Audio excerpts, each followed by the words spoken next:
Friends, मैं हूं doctor Shivani Guleria और स्वागत है आपका मेरे चैनल हॉरिजॉन मंत्रा एजुकेशन पर।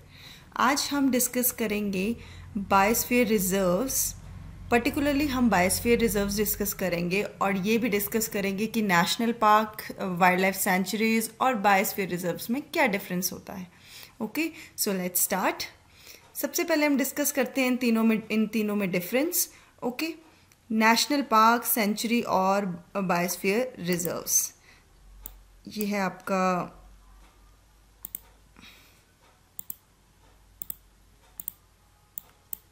Okay, national park, wild life sanctuary and biosphere reserves. Okay, अब डिस्कस करते हैं कि आपका नेशनल पार्क क्या होता है। नेशनल पार्क वैसे तीनों जो हैं इसमें हम वाइल्ड लाइफ को कंजर्व करते हैं, तीनों में, चाहे नेशनल पार्क हो, चाहे वाइल्ड लाइफ सेंचुरी हो या बायोस्फीयर रिजर्व हो। फ़र्क सिर्फ इतना होता है कि कुछ में हम किसी पर्टिकुलर स्पीशीज़ को कंजर्व करते हैं और कुछ में हम पूरा, जैसे आपका फ्लोरा, फौना, चाहे आपके प्लांट्स हो चाहे एनिमल्स हो, उनको कंजर्व किया जाता है, उनको प्रोटेक्ट किया जाता है, वाइल्ड लाइफ को प्रोटेक्ट किया जाता है। ठीक है, अब हम डिस्कस करते हैं नेशनल पार्क्स। नेशनल पार्क क्या होता है? वो it is a habitat for particular wild life animal species. जितने भी आपके नेशनल पार्क हैं वहाँ पे एक पर्टिकुलर वाइल्ड लाइफ स्पीशीज़ होती है और उसके साथ कुछ और भी स्पीशीज़ रहती हैं। फॉर एग्जांपल मैं आपको देती हूँ, जैसे आपका हिमाचल का ग्रेट हिमालयन नेशनल पार्क है, वहाँ पे पर्टिकुलरली वहाँ पे सबसे ज़्यादा किस पर ध्यान दिया जाता है? जो वहाँ का आपका स्नो लेपर्ड है। स्नो लेपर्ड आपको ग्रेट हिमालयन नेशनल पार्क में ही देखने को मिलेगा। ठीक है, तो उसकी कंजर्वेशन के लिए वो एक पर्टिकुलर प्लेस है। ओके, अब आता है हमारा wild life century. Wild life century भी सेम है कि वहाँ पे वाइल्ड लाइफ को कंजर्व किया जाता है और फ्लोरा फौना दोनों को कंजर्व किया जाता है। और जो बायोस्फीयर रिजर्व है वो इकोसिस्टम ओरिएंटेड है, मतलब वहाँ पे ऑल फॉर्म्स ऑफ लाइफ को कंजर्व किया जाता है। बायोस्फीयर रिजर्व एक सबसे बड़ा आपको एरिया मिलेगा। जैसे फॉर एग्जांपल ये आपका एरिया है, इसमें आपको ये आपका नेशनल पार्क, ये आपकी वाइल्ड लाइफ सेंचुरी, ये पूरा जो एरिया है ये आपका बायोस्फीयर रिजर्व है। और बायोस्फीयर रिजर्व के अंदर आता है आपका नेशनल पार्क और वाइल्ड लाइफ सेंचुरी। मतलब कि एरिया वाइज सबसे बड़ा कौन होगा हमारा? ये अब हमारा एरिया वाइज सबसे बड़ा कौन होगा? Biosphere reserve. और उससे छोटा कौन होगा हमारा? आपका सेंचुरी। और सबसे छोटा क्या होगा हमारा? आपका नेशनल पार्क।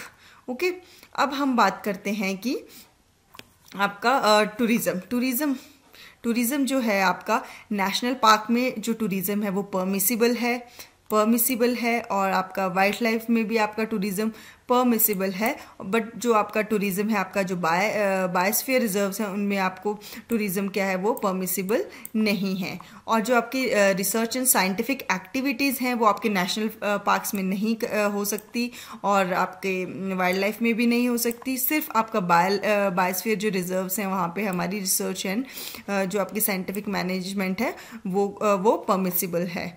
ओके, और हम एक और इसमें बात कर लेते हैं हमारा कि जो आपका बायोस्फीयर रिजर्व है वो जो एरिया है वहाँ पे सबसे ज़्यादा आपको फ्रीडम है। मतलब कि अगर आपका घर बायोस्फीयर के आसपास है तो आप अपने जानवर वहाँ ले जा सकते हैं, आपको परमिशन है। मतलब ह्यूमन इंटरफेरेंस की कम रिस्ट्रिक्शन है, वहाँ पे आपको परमिशन है। बट ये चीज़ आप नेशनल पार्क में नहीं कर सकते हो। National park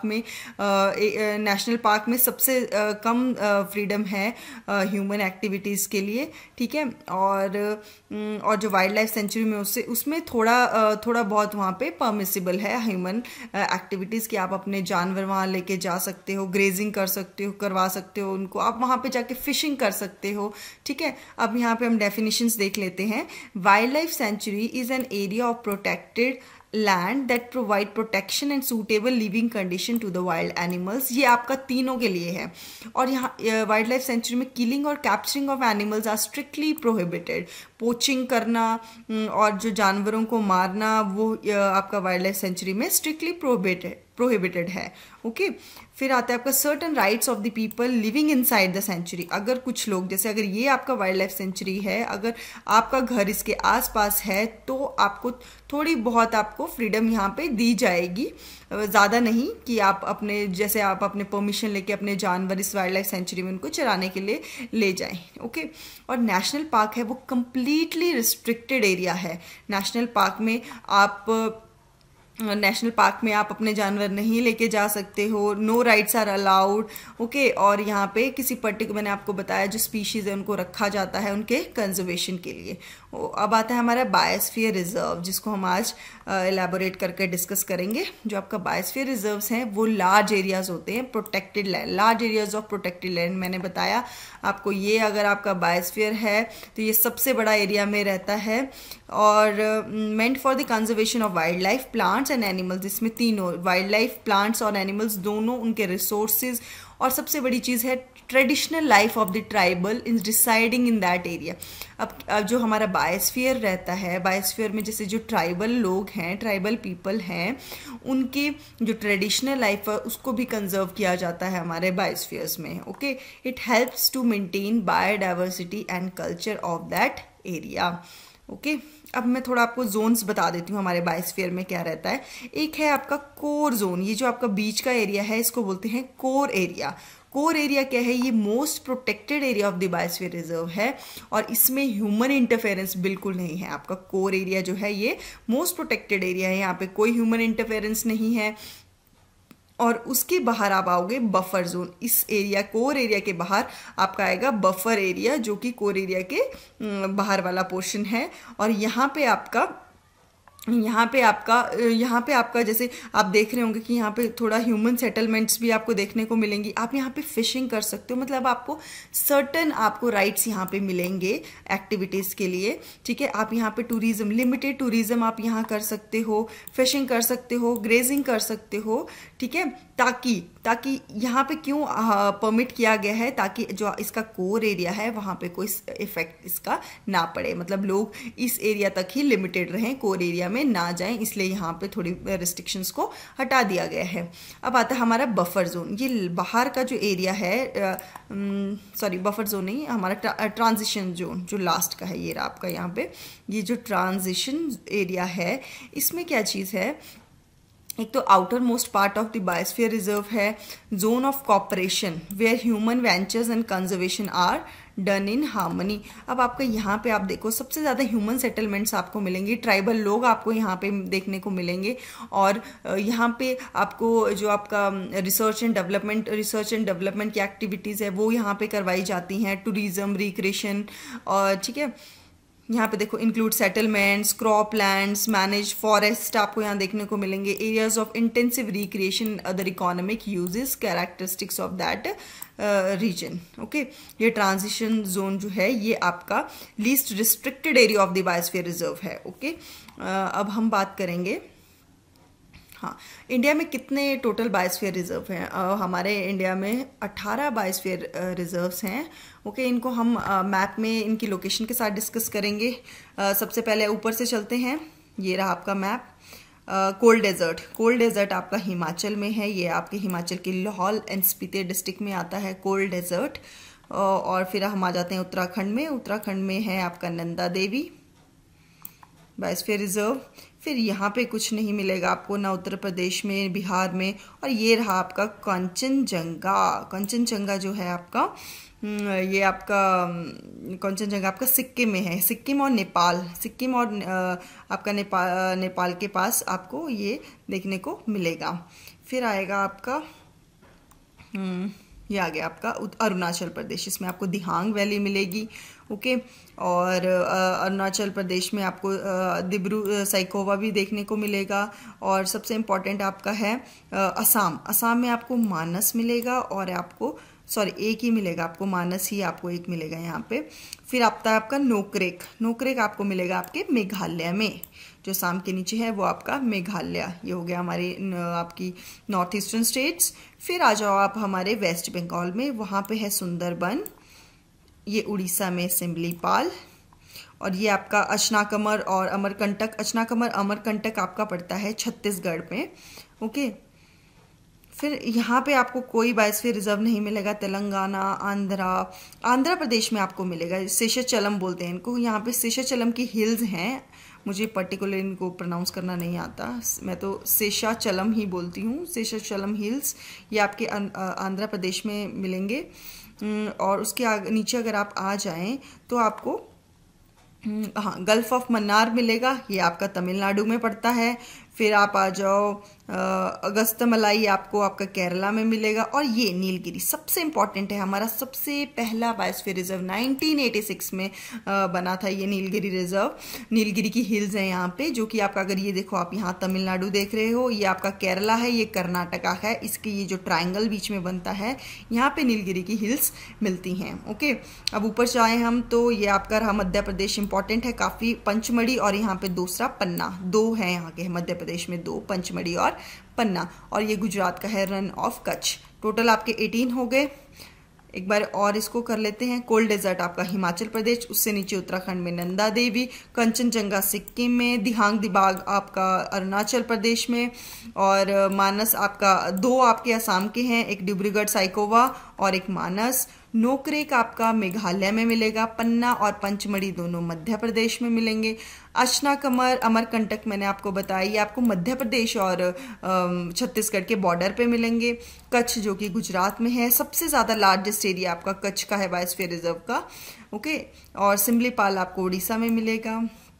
Sundarban west Bengal में, शेषाचलम आपको आंध्रा में, अगस्त्यमलाई आपको कर्नाटका, तमिलनाडु और केरला में मिलेगा। ओके, जैसे मैंने आपको नीलगिरी बताया सेम, नीलगिरी भी आपको तमिलनाडु में ही मिलेगा और केरला में। ये देखो फर्स्ट टू बी इंक्लूडेड, ये पहला हमारा बायोस्फीयर रिजर्व था 1986 में, इसको इंक्लूड किया गया था। गल्फ ऑफ मन्नार आपका तमिलनाडु में, और एक और great Nicobar, Andaman and Nicobar island में। ये रहा आपका ग्रेट निकोबार, जो हमारे अंडमान निकोबार आइलैंड है, वहाँ पे आपको ग्रेट निकोबार बायोस्फीयर रिजर्व मिलेगा। ओके, ये हो गया हमारे 18 बायोस्फीयर रिजर्व। ओके, अब इसके बाद क्या है, international status of the biosphere reserve. इसमें क्या बोलते हैं, UNESCO has introduced the designation biosphere reserve for natural areas to minimise conflict between development and conservation.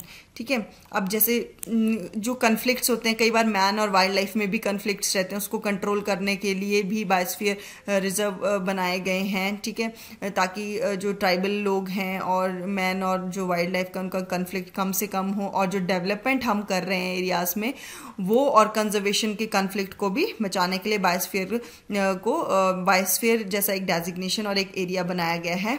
ठीक है, हाँ, एक और आपको मैं बता दूं, man and biosphere reserve programme start किया गया था आपका 1971 में। Man and biosphere reserve programme 1971 में स्टार्ट किया गया था, जिसमें क्या था, सेम वही, it is an inter government scientific programme that aims to establish scientific basis for the improvement of the relationship between people and their environment. ठीक है, और इसमें अब टोटल हमारे जो पूरे वर्ल्ड में बायोस्फीयर रिजर्व हैं वो है 686, जो कि 122 कंट्रीज में है, including 20 trans boundary sites. Okay, अब आता है हमारा man and biosphere programme. It combines natural, social science, economics, education to improve human livelihoods and equitable sharing of benefits and to safeguard natural managed ecosystem, thus promoting innovative approaches to economic development that are socially and culturally appropriate and environmentally stable। मैंने आपको बताया जो man और जो आपके wild life, जो आपके wild animals के बीच कन्फ्लिक्ट रहता है, उसको कम करने के लिए जो बायोस्फीयर प्रोग्राम स्टार्ट किया गया था, ताकि हम आपका इकोनॉमिक और एजुकेशन जो ह्यूमन का जो लाइवलीहुड है उसको इम्प्रूव कर सकें। ठीक है, और जो उनको बेनिफिट मिलेगा उसको इक्विटेबल, मतलब इक्वल शेयर ऑफ बेनिफिट्स हो, और उनको safeguards and to safeguard the natural and managed ecosystems. Okay, they are total जो 18 में से जो 11 बायोस्फीयर रिजर्व हैं इंडिया के, they have been recognised internationally under man and biosphere reserve programme. 18 में से 11, फर्स्ट जो आपका था वो आपको पता है नीलगिरी, फिर एक इसमें gulf of Mannar, Sundarban, Nanda Devi, Nokrek, gulf of Mannar Tamil Nadu, Sundarban west Bengal, Nanda Devi Uttarakhand, Nokrek आपका Meghalaya, Pachmarhi Madhya Pradesh, Simlipal Orissa, Achanakmar Amarkantak Madhya Pradesh and Chhattisgarh, great Nicobar Andaman Nicobar island and Agasthyamalai आपका केरला में और तमिलनाडु में। ओके अब 2018 में क्या हुआ, जो आपका कंचनजंगा था वो उसको ऐड किया गया under man and biosphere reserve programme में। देखो, UNESCO has included the Kanchenjunga biosphere reserve in Sikkim in the world network of biosphere reserve. ये आपका रिसेंटली ऐड हुआ आपका कंचनजंगा। ओके ये आज हमारा टॉपिक होता है बायोस्फीयर रिजर्व का टॉपिक आज हमने कंप्लीट किया। नेक्स्ट मैं बनाऊंगी आपका नेशनल पार्क्स पे, जो टोटल नेशनल पार्क्स हैं हमारे इंडिया में। आशा करती हूँ आपको मेरा ये वीडियो अच्छा लगा होगा और काफ़ी इन्फॉर्मेटिव रहा होगा। और ये एक स्टैटिक जीके का पार्ट है जिसमें हर एग्ज़ाम में, कॉम्पिटिटिव एग्ज़ाम में एक नया क्वेश्चन ज़रूर यहाँ से आपको मिलेगा, चाहे वो नेशनल पार्क्स हों, वाइल्ड लाइफ सेंचुरी हों, टाइगर रिजर्व्स हों या फिर बायोस्फीयर रिजर्व्स हों।